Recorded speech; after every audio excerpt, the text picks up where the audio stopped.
तो आदाब, नमस्कार, गुड इवनिंग, सत श्री अकाल। एक बार फिर आप तमाम लोगों का स्वागत है क्राइम तक की कहानी के इस एपिसोड में। उम्मीद है पूरी फैमिली अच्छी होगी, अपना और अपनों का ख्याल रख रही होगी। कहानी की शुरुआत करूं उससे पहले आपको ये तस्वीर दिखाना चाहता हूं। ये तस्वीर एक जहाज की है, समंदर में ये जहाज।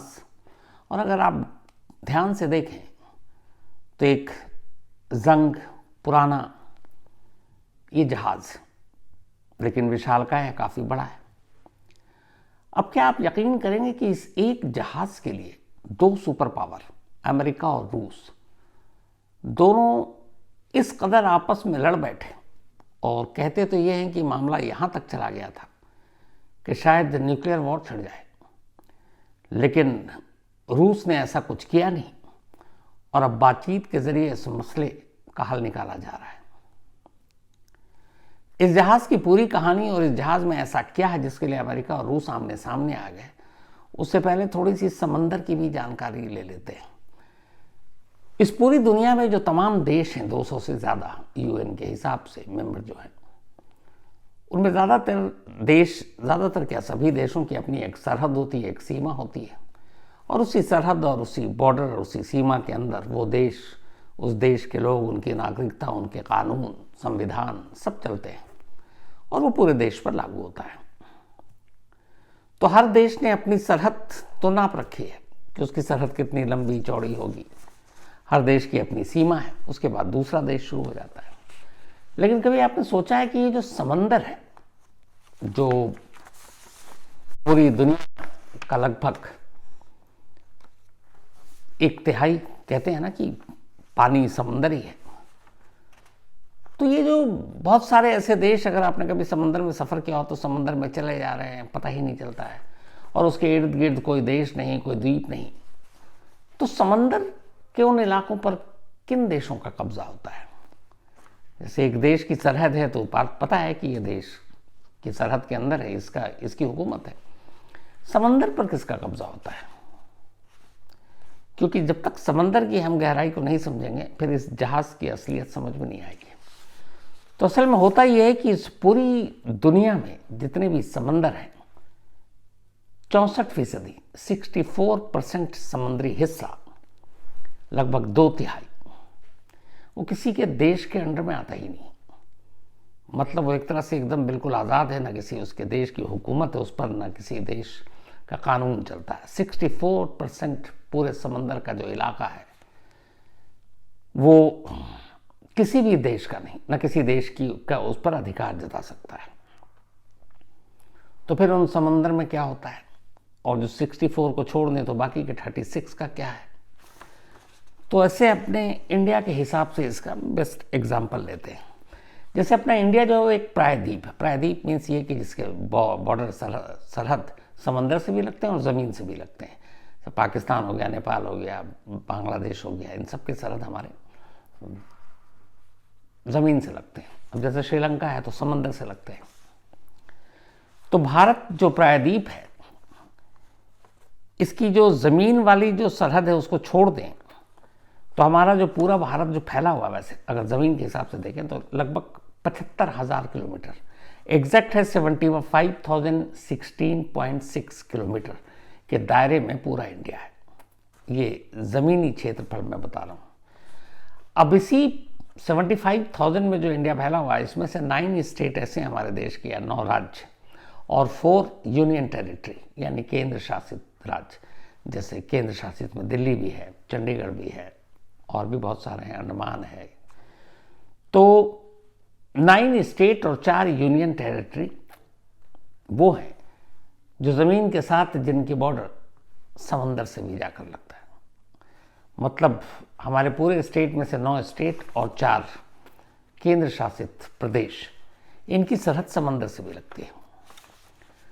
अब पूरे जो भारत की अगर हम बात करें जो समंदर से लगता है, तो समंदर में हम कहाँ तक हमारी हुकूमत होगी या कहाँ तक हमारा अधिकार होगा, इसको लेके बाकायदा एक इंटरनेशनल लॉ बना हुआ, यूएन ने बनाया है, जिसको पूरा सारा देश फॉलो करता है।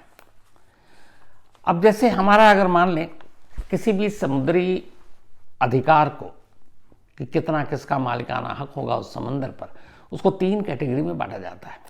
सपोज अगर हम इंडिया हैं तो हमारे इंडिया से जो भी समंदर लगता है उस समंदर के 22.22 किलोमीटर तक का रेंज, मतलब देश हमारा जहाँ पे ज़मीन ख़त्म और समंदर शुरू, तो उस समंदर में 22.22 किलोमीटर तक का जो समुद्री इलाका होगा वो भारत का होगा। उस 22.22 किलोमीटर के रेंज में किसी और देश की घुसपैठ या मछली पकड़ना या कुछ और भी नहीं कर सकता, वो इलीगल है। तो 22.22 किलोमीटर तक हर देश है, अगर किसी भी देश का समुद्र लगता है तो अगला 22 लगभग 22.5 किलोमीटर मान लीजिए, 22.25 किलोमीटर, वो समंदर का मालिकाना हक उस देश का होगा। इसके बाद फिर आता है 22 किलोमीटर के बाद जो दूसरा है वो है 44.44 किलोमीटर। 44.44 किलोमीटर का वो एरिया होता है जो 22 के बाद आगे का हिस्सा समंदर का, जहां पर कोई भी अपना बोट या प्लेन ला तो सकता है लेकिन परमिशन लेना पड़ेगा। अगर इंडिया का 22 किलोमीटर तक का तो हमारा पूरा मालिकाना हक है, लेकिन अगर 44 किलोमीटर आगे कोई मछली पकड़ने आ गया, किसी और देश का कोई बोट नाव लेकर आ गया, तो उसे इंडिया से परमिशन लेना पड़ेगा घुसने के लिए, और फिर वो परमिशन लेकर आ सकता है। तो एक तरह से वहां तक भी उसी देश का राइट है जिस देश से वो 44 किलोमीटर के दायरे में समुद्र आता है। इसके बाद आता है फिर एक एक्सक्लूसिव इकोनॉमिक जोन। ये जो है किसी भी देश के सरहद से 370 किलोमीटर समुद्र में आगे 370 किलोमीटर बाद का जो एरिया है समुद्र का, फिर वो उस देश का उस समंदर पर कोई हक नहीं होता। मतलब 22.22 किलोमीटर तक है, 44.44 किलोमीटर तक परमिशन लेके भी आ सकते हैं, लेकिन जैसे ही 370 किलोमीटर आगे आप पहुंचे, किसी भी देश से अगर समुद्र लगता है और 370 किलोमीटर दूरी पर आप पहुंचते हैं, तो वो एरिया फिर उस देश के अधीन नहीं आएगा, न वहाँ कुछ आपकी दादागिरी चलेगी, न हुकूमत चलेगी, और वो एक तरह से आप ये कह सकते हैं कि किसी भी देश का अधिकार नहीं होगा, और उसको कहते हैं हाई सीज। हाई सीज जब भी शब्द आप सुने तो हाई सीज का मतलब ये हुआ कि समंदर आज़ाद है। इस पर किसी देश का अगर आप कहीं से गुजर रहे हैं उस रास्ते से और हाई सीज मिलता है तो इसका मतलब है वो किसी देश के अंडर में नहीं है। तो फिर उस देश का कानून भी नहीं चलेगा, उस देश की बाकी नियम वियम भी नहीं चलेंगे, और एक तरह से पूरी दुनिया के हर देश का एक आप मान के चलिए कि फिर सभी वहाँ बराबर है। तो ये समंदर की तो आपने कहानी सुन ली, जैसे बॉर्डर की होती है समंदर कि किसी एक देश के 22.22 किलोमीटर तक का समंदर उसके अंडर में होगा। 44 किलोमीटर के बाद परमिशन लेकर आना पड़ेगा, और जहाँ 370 किलोमीटर होता है उसके बाद उस समंदर पर किसी की बपौती नहीं। तो 64% वर्ल्ड में समंदर ऐसा है जिस पर किसी देश की बपौती नहीं है, वो हाई सीज है। 64%, 36 अलग अलग देशों के अंडर में आता है। तो ये कहानी तो अब समंदर की आप समझ गए। इसके बाद अब आप वापस आते हैं इस जंग लगी जहाज पर, इस पुराने जहाज पर। आखिर इस जहाज को लेकर अमेरिका और रूस आमने सामने कैसे आ गए, और क्या कुछ हो सकता था इस एक जहाज के लिए। बात 7 जनवरी की है।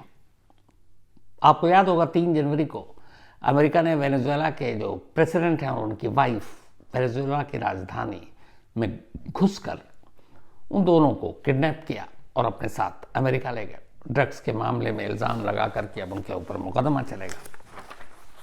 इसके साथ ही अमेरिका ने एक फरमान जारी किया कि अब वेनेजुएला से कोई तेल नहीं खरीदेगा। ये भी एक दादागिरी है, और आपको पहले ही बता चुका हूँ कि वेनेजुएला इस पूरी दुनिया में तेल के भंडार के मामले में नंबर 1 कंट्री है। सऊदी अरब, ईरान, इराक, कुवैत ये सब पीछे हैं। वेनेजुएला वो देश है जिसके पास तेल का भंडार सबसे ज़्यादा है, लेकिन अमेरिका ने रोक लगा रखी है। अब तेल आप खरीद नहीं सकते, क्योंकि ट्रम्प साहब का ये है कि अब उस तेल पे कब्जा करके वो बेचें, वो पॉलिसी बनाएं, वो सब कुछ करें तो अमेरिका पैसे कमाए। तो खैर अब आपने ये रोक लगा दी, जैसे ईरान पर भी रोक है। लेकिन होता क्या है कि ऐसी रोक के बावजूद बहुत सारे देश दूसरे ज़रिए से तेल खरीदते हैं या तेल लेते हैं उस देश से। जैसे आप ब्लैक मार्केट के हिसाब से सुनते हैं कि बहुत सारी चीज़ें बैन है कहीं, लेकिन बिकती तो है। तो सेम ऐसे ही वेनेजुएला के साथ था। 7 जनवरी को तो वेनेजुएला के पास से जब ये जहाज़ गुजर रहा था, अमेरिकी कोस्ट गार्ड इस पर निगरानी रखे हुए थे, लेकिन फिर अचानक ये हुआ कि जहाज़ गायब, क्योंकि ट्रैकिंग सिस्टम जो था जिससे ये लोकेट करते पकड़ते, वो इस जहाज़ ने ऑफ कर दिया, तो अब ट्रैक कर नहीं पा रहे। तब उस जहाज़ के ऊपर युगांडा का झंडा लगा हुआ था, लेकिन उससे पहले जब ट्रैक किया था अमेरिकी कोस्ट गार्ड ने, तो ये पाया कि युगांडा का झंडा है। और हर देश जो हाई सी में अपने प्लेन भेजता है, तो उस पर उस देश का झंडा होता है, या फिर उनका ये कि उन्हीं के देश का ये जहाज़ है, उसकी पूरी डिटेलिंग होती है। तो जब अमेरिकी कोस्ट गार्ड ने इसको चेक करना शुरू किया, तो फिर पता चला कि ये युगांडा का इस पर झंडा लगा हुआ है, लेकिन असल में ये रूस का बेला 1 शिप है। बेला 1 पहले रूस का यही शिप, इसी का नाम यही था। बाद में रूस ने इसका नाम बदल दिया, और रूस ने इसका नाम बदल कर फिर एक दूसरा नाम रख दिया। खैर, अब जब कोस्ट गार्ड ने इसको पकड़ा, फिर ये गायब, तो कोस्ट गार्ड को, अमेरिकी कोस्ट गार्ड को लगा कुछ गड़बड़ है। वेनेजुएला में से तेल खरीदने पर वैसे ही रोक लगा रखी है, लेकिन ये भी पता है कि लोग बड़े बड़े जहाज़ों में, टैंकर में तेल लेने के लिए आते हैं। तो असल में ये जो जहाज़ है, ये रूस का जहाज़ था, और ये एक टैंकर था बहुत बड़ा, जिसमें रूस वेनेजुएला से या ईरान से इसी तरीके से तेल लेता और ले जाता। तो ये एक विशालकाय जहाज़ आप इसे कह सकते हैं, और टैंकर। ईरान पर भी प्रतिबंध लगा रखा है अमेरिका ने कि आप तेल नहीं बेचोगे या लोग नहीं खरीदेंगे बहुत सारी वजहों से। तो उसी तरीके से वेनेजुएला पे भी लगाया। अब हालांकि इसको हम दादागिरी ही कहेंगे, लेकिन खैर, जब वेनेजुएला की तरफ ये शिप, ये जहाज़ गुजरा, तो अमेरिकी कोस्ट गार्ड की नज़र पड़ी, उसके बाद ये गायब हो गया। फिर अमेरिकी कोस्ट गार्ड ने इसको ढूंढना शुरू किया तो अचानक फिर देखा कि अब युगांडा का झंडा गायब, अब उस पर रूसी झंडा लगा हुआ है। जब रूसी झंडा लगा हुआ और फिर उसको चेक किया कि ये क्या है, तो पता चला कि इस जहाज़ का नाम मैरिनेरा है, मैरिनेरा। लेकिन जब रिकॉर्ड खंगाला गया तो पता चला कि असल में मैरिनेरा महीने भर पहले तक इसका नाम बेला 1 था, और रूस का ही था। तो रूस के रिकॉर्ड में, और रूस के जो आप हाई सी में जाते हैं, उस हिसाब से जब चेक किया गया तो निकला कि हाँ, मैरिनेरा ये शिप रशियन है, रूसी, और झंडा भी वही लगा हुआ था। लेकिन अमेरिका ने अब उसका पीछा करना शुरू किया, और उसे पता था कि शायद वेनेजुएला की तरफ तेल ही लेने गए। अब मामला हाई सी जो मैंने आपको बताया, 64% समंदर का इलाका, जिस पे किसी की दादागिरी नहीं, किसी की बपौती नहीं। लेकिन अमेरिका ने पीछा करते करते आखिरकार इस शिप को, मैरिनेरा को घेर लिया, और फिर इसे अपने कब्जे में ले लिया। जब इस शिप को अमेरिका ने कब्जे में लिया, तब उस वक्त इसके अंदर करीब 26 के आसपास स्टाफ थे। इनमें से 17 यूक्रेन के थे, 6 जॉर्जिया के थे, 3 इंडियन और 2 रूसी। तीनों इंडियन इसी जहाज़ पर काम करते थे। अब जहाज़ को पकड़ने के बाद इधर रूस को पता चला, तो रूस को गुस्सा आया। इत्तेफाक से जिस जगह पर इस जहाज़ को अमेरिकी कोस्ट गार्ड ने पकड़ा, और फिर बाद में अमेरिका के तमाम लोग आए, वहाँ पर रूस का सबमरीन, जो सबसे खतरनाक पानी के अंदर रहता है, और वो सबमरीन जिससे आप न्यूक्लियर हथियार भी छोड़ सकते हैं, वो मौजूद था इसी शिप के पास। अब ये था कि अगर रूसी सबमरीन हमला करती है अपने जहाज़ को छुड़ाने के लिए, तो क्या होगा, क्योंकि फिर एक न्यूक्लियर वॉर टाइप का मामला हो जाएगा। तो रूसी सबमरीन वहां पर मौजूद। खतरा इस बात का कि अमेरिकी जहाज ने जो इस जहाज़ को अपने साथ कब्जा करके अपने कब्जे में ले लिया, और उसमें रूसी भी है, बाकी भी स्टाफ हैं, तो अब आगे क्या होगा। कहते हैं कि जो सबसे खतरनाक रूसी सबमरीन है, वो वहाँ से उसी इलाके में बहुत ज़्यादा दूर नहीं, पानी के अंदर। अब उसके पास उसी सबमरीन में हाइपरसोनिक मिसाइलें भी थी, उसमें गाइडेड एकदम है टॉर्पीडो जो फायर किया कि आपने फिल्मों में देखा होगा, वो सारी चीज़ें थी। और वो आसानी से अमेरिकी कोस्ट गार्ड और अमेरिकी जो नेवी के और बाकी लोग उनको निशाना बना सकता था, उनके जहाज़ों को निशाना बना सकता था। लेकिन रूस ने ऐसा नहीं किया। इसकी वजह क्या थी? इसकी वजह ये थी कि अगर रूस ऐसा करता तो शायद उसके अपने इस सबमरीन को भी अमेरिका निशाना बना सकता था। असल में जिस जगह पे ये सबमरीन है, और जैसे ही अगर आप इस सबमरीन से गाइडेड टॉर्पीडो छोड़ते दुश्मन पर, तो फिर एक आवाज़ आती, और उसी आवाज़ से, जो सबमरीन की आवाज़ है, जब इस तरह के टॉर्नेडो छोड़े जाते हैं तो अमेरिकी सोनार पर उसके वॉइस से ये पता चल जाता कि ये सबमरीन का एग्जैक्ट लोकेशन कहाँ है। और जब एग्जैक्ट लोकेशन पता चल जाता तो अमेरिका पलटवार करता और सबमरीन को नुकसान पहुंच सकता था।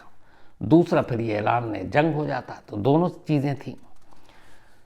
तो अब अगर इस सबमरीन पर अमेरिका को पहले पता चल जाता एग्जैक्ट लोकेशन, अमेरिकी हमले में सबमरीन को नुकसान होता और उस सबमरीन के अंदर 100 से ज़्यादा लोग, जो सैनिक, नाविक, इन सारे लोगों की मौत भी तय थी।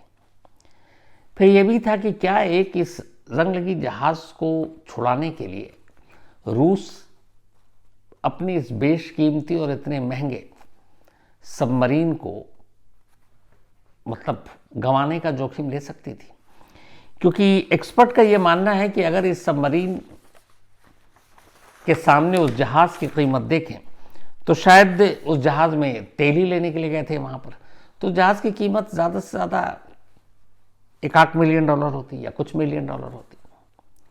लेकिन जो रूसी सबमरीन है उसी इलाके में तैनात थी, उसकी कीमत जानते हैं कितनी है? करीब $3 से $4 बिलियन। और ये रूस के लिए सबसे कीमती है सबमरीन, क्योंकि इस सबमरीन को उस इलाके में तैनात कर वो लगातार एक तरह से अमेरिका पर दबाव भी बना के रखता है, क्योंकि वो वहाँ से भी न्यूक्लियर वेपन छोड़ सकता है सबमरीन के ज़रिए। तो $3 से $4 बिलियन कीमत के इस बेशकीमती सबमरीन को वो बर्बाद करना नहीं चाहता था, इसीलिए उसने सबमरीन का इस्तेमाल नहीं किया।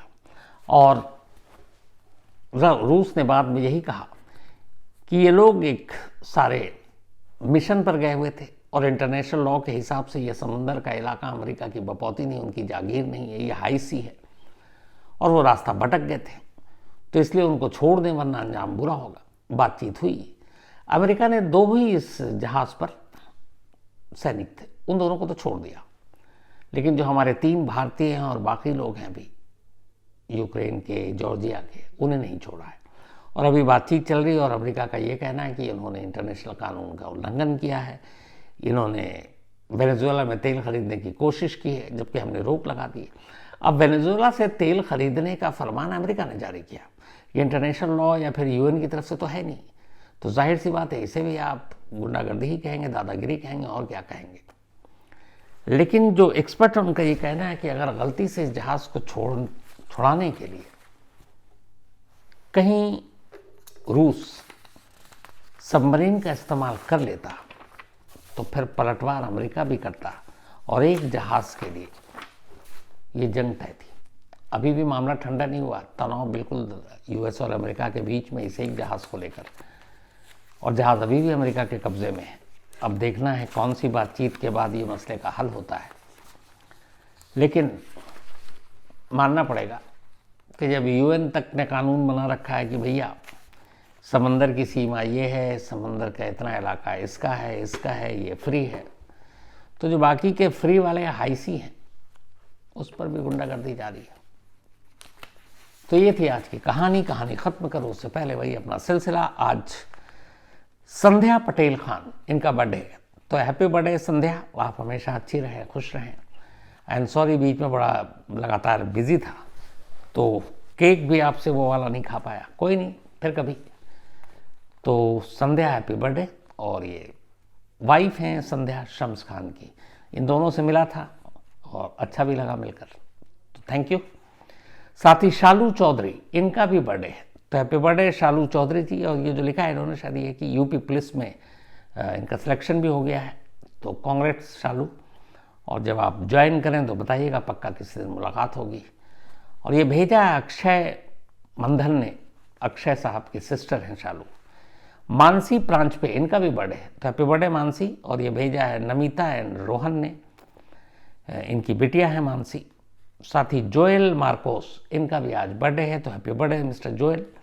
और ये फातिमा सिकवेरा, उन्होंने भेजा है, फातिमा सिकवेरा के ये बेटे हैं जोएल, और ये कुवैत में रहते हैं।